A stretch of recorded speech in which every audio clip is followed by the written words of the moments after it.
Alors aujourd'hui on va s'attaquer à l'épisode 5 de la série Wednesday. C'est un épisode qui est un peu différent des autres parce que il se focalise plus trop sur mercredi ou sur l'enquête sur la bête, le mystère de Joseph Crackstone. Oui, parce que dans la précédente vidéo j'ai dit que c'était Jericho le nom du mec alors que c'est le nom de la ville. Enfin c'est trop compliqué, tout se ressemble aussi. Donc là ça se concentre plus trop sur Joseph Crackstone, sur la bête, sur toutes ces histoires là. Ça se focalise sur un meurtre qui a eu lieu il y a genre 10-15 ans tu vois, et qui concerne Gomez. Donc on se posait la question dans l'épisode 2 ou 3, je sais plus, sur Gomez et son réel truc, en tout cas l'action qu'il a faite à l'époque justement pour être condamné, enfin innocenté, pour avoir eu des charges contre lui pour meurtre. Et bien en fait c'est parce qu'il a, on sait pas trop, tué un normie. Donc effectivement il a bien tué un normie mais pas sous une forme de monstre. On voit la scène de fight qui nous a racontée par Gomez et c'est avec une épée. Et donc on se dit ok, ça répond à la question, mais du coup tout l'épisode ne sera pas en lien avec ce qu'on a l'habitude de voir. C'est un épisode qui est vraiment très particulier. Donc mercredi mène l'enquête avec Morticia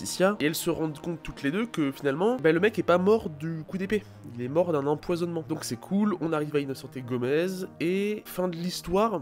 J'imagine. Ça c'est pour le scénario de base de l'épisode, c'est vraiment l'histoire basique. Et ce qui est assez intéressant, c'est que des éléments viennent se greffer par-dessus, justement pour nous rajouter du gras pour les autres épisodes en fait. On a par exemple le coroner, le médecin légiste, qui se suicide, on ne sait pas pourquoi. Genre littéralement ça fait aucun sens qu'il se tue, surtout qu'il avait des plans pour partir en voyage et tout avec sa femme, je crois que c'était peut-être la retraite ou un truc comme ça. Donc c'est très très bizarre qu'il se suicide maintenant genre. On a aussi la mère de la sirène là, Bianca qui revient et qui veut la faire venir dans sa secte, c'est assez bizarre, je sais pas en quoi ça va servir le récit de nous avoir montré ce truc là. Alors oui, je l'ai pas précisé mais en fait c'est pas Gomez qui a tué. C'est intéressant parce que ça permet de voir que la ville, ou en tout cas certaines personnalités publiques de la ville, sont un peu corrompues. On a notamment le maire en fait qui était complètement... le mec était complètement crackpot et il a essayé d'étouffer un petit peu l'affaire en visant le poste de maire de la ville quand à l'époque il était shérif. Bref, alors désolé, il n'y a pas grand chose à dire sur cet épisode, je pense que c'est juste un épisode pour combler un petit peu la série, pour nous donner 2-3 éléments de plus, mais qui n'apporte pas des solutions directes, c'est juste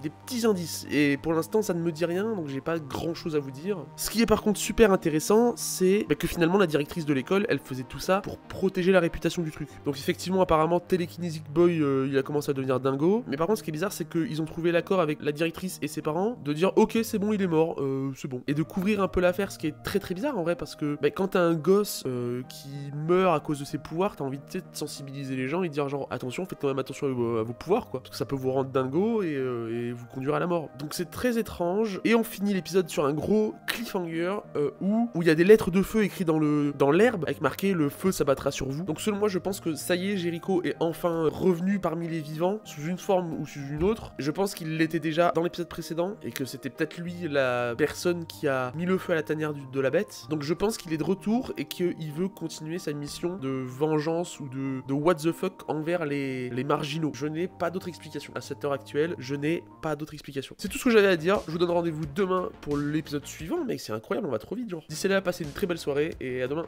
Salut.